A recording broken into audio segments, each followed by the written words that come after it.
For our last lecture, I'd like to start by talking about inductive reactance. So we ended our last time talking about capacitive reactance, which was this property of capacitors. And we'll circle back to capacitive reactance once we've talked about this.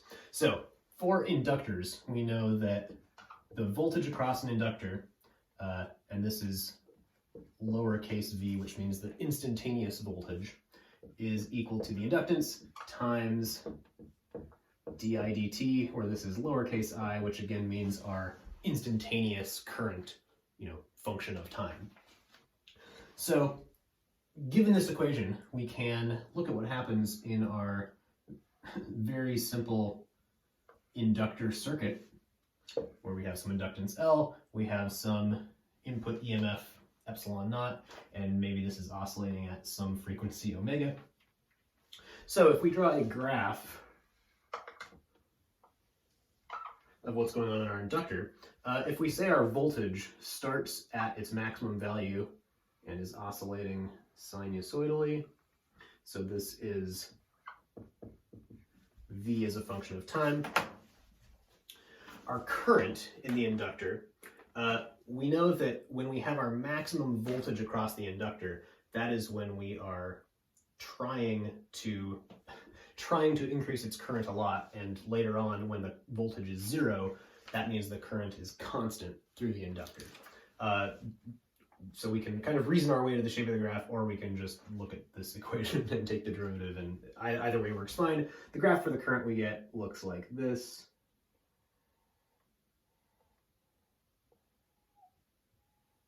Right, so if the v is the cosine function, our current as a function of time is the sine function. So, so v of t here is equal to epsilon naught cosine of omega t, and it looks like our current is equal to some current IL times the sine of omega t. Well, the sine function is just the cosine function, again, shifted by pi over 2. This is the same thing that happened for our capacitor. So we could rewrite this as IL times the cosine of omega t minus pi over 2. So for the capacitor, this shift happened in the other direction. We added this shift of pi over 2 in our equation. So if our voltage is L times di dt, we know that that epsilon naught is equal to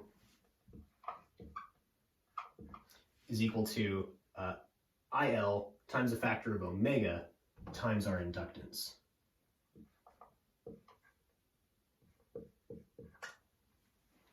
So this is, again, a voltage equals something times a current. This is like, again, our V equals IR. So omega L is our inductive reactance X.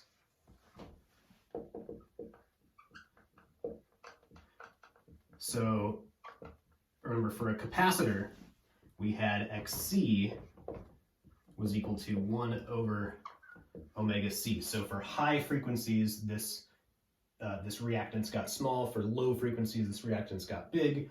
For the inductor, we have the opposite happen. At low frequencies, our reactance gets small. At high frequencies, our reactance gets big. And remember, this reactance is the ratio of V over I. So it's how much voltage we need to get a particular current, or how big of a current or how small of a current we get for a given amount of voltage. Now, of course,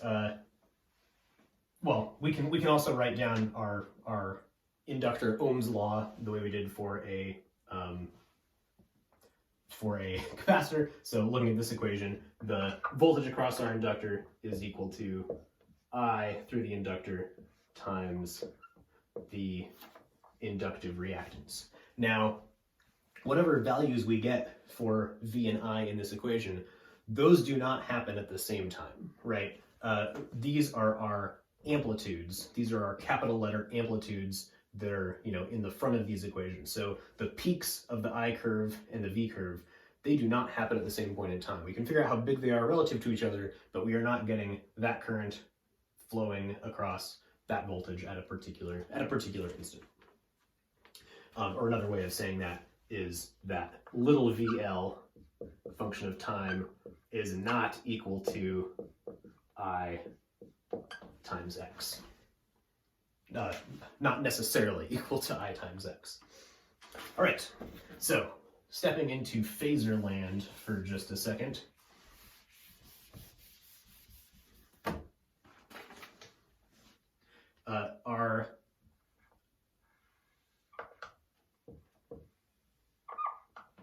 Our inductive reactance affects the voltage and current similarly to the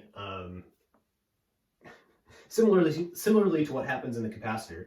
Now, if we have a voltage that we're applying like this, though, our current, and I just erased the graph where we could have seen this, our current actually lags behind by 90 degrees rather than being ahead by 90 degrees. So remember, for the capacitor, this current was on the other side. So now, both of these phasors are rotating around at this frequency omega t, and the current is now lagging behind the voltage. For the capacitor, the current is ahead of the voltage.